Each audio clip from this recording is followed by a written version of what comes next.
You know, change is pretty much the only constant, right? In our work, in our lives, everywhere. But think about this for a second. When you really want to improve something, a team, a project, anything, what's your gut instinct? I bet it's to look for what's broken and figure out how to fix it. Well, today, we're going to talk about a powerful idea that just flips that entire script on its head. Okay, so this really gets to the heart of it. Our typical approach, the one we all know, is totally laser-focused on problems, on weaknesses, on everything that's broken. But what if that focus is the very thing holding us back? Now look at the other side of this. Instead of asking what's wrong, we start by asking what's actually working around here and how can we do more of that? And look, this isn't just about being positive for the sake of it. It's a real strategy called Appreciative Inquiry.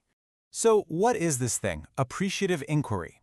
Well, it's a philosophy that was developed way back in the 80s by David Cooperrider and Suresh Srivastava, and it's all about finding the absolute best in people and in organizations.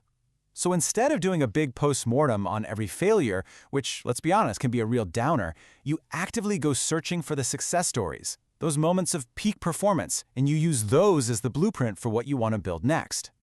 This whole way of thinking is built on 5 core principles.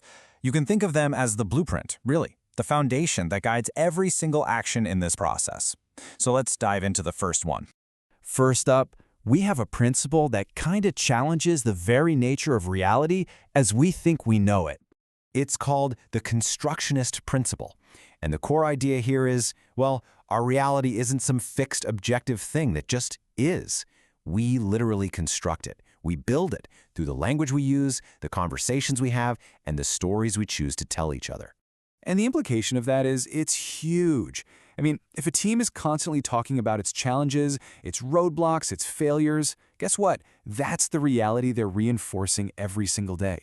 But if they can shift that conversation to focus on successes, on possibilities, they literally start to build a more positive and capable reality for themselves. It really is that simple. You change the story, you change the future. All right, let's move on to principle number 2. This one really builds on the power of the questions we're asking. This is the principle of simultaneity. You know, traditionally we think you first investigate a problem, and then, after that, you plan for change. Well, this principle just says, nope.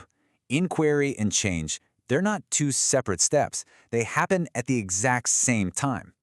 Just think about the difference. If you ask a question like, why are we failing at this? You are instantly on a path of blame and negativity. But what if you ask, tell me about a time this team was on fire, when you were at your absolute best? See? The energy completely shifts. You're already moving towards strengths and possibilities. That very first question sets the tone for everything that comes after. Okay, the third principle is all about choice. It basically gives us permission to be really selective with our focus. And it's called the poetic principle. It suggests that an organization or a team, or hey, even your own life, is kind of like a poem. It's full of all these different themes and meanings, and it's totally open to interpretation. So the crucial takeaway here is that we get to be the poet. We have the power. We can choose to write the story of struggle and frustration, or we can choose to highlight the verses of innovation, collaboration, and success. It just makes sense, right? When we focus on the best parts of our past, we inspire a way more creative and hopeful future. Our fourth principle looks ahead. It's all about connecting our vision for the future to the actions we take right now. The anticipatory principle is actually super simple but really profound. The image we hold of the future directly guides our actions today. The future isn't just something that happens to us, it's this powerful force that's actively pulling us forward. I mean, just think about it in your own life. If you have a really compelling, positive vision of the future, say becoming the most innovative team in your whole company, you're naturally going to start making choices that align with that vision. A hopeful, exciting future is honestly one of the most powerful motivators we have. And finally, our fifth principle. This one really ties it all together by focusing on something deeply human, emotion. This is the positive principle, and it just reinforces that positive emotions and positive momentum are the fuel for any change that's actually going to last. You simply cannot build a better future on a foundation of fear, cynicism, and criticism. It just doesn't work. And hey, this isn't just some feel-good idea. There's a ton of research that backs this up. When people feel valued and optimistic, they get more creative, more resilient, and way more engaged. When you focus on strengths and celebrate those small wins, you create this amazing upward spiral of positive energy and action. Okay, So those are the 5 principles. That's the why behind all this. But how do you actually do it? How do you put it into practice? Well, Appreciative Inquiry gives us a really practical playbook for that, and it's called the 4D cycle. It's really straightforward. First up is discovery. You find and appreciate the best of what is right now by sharing those success stories. Next is dream. You start to imagine what could be if those amazing moments happened all the time.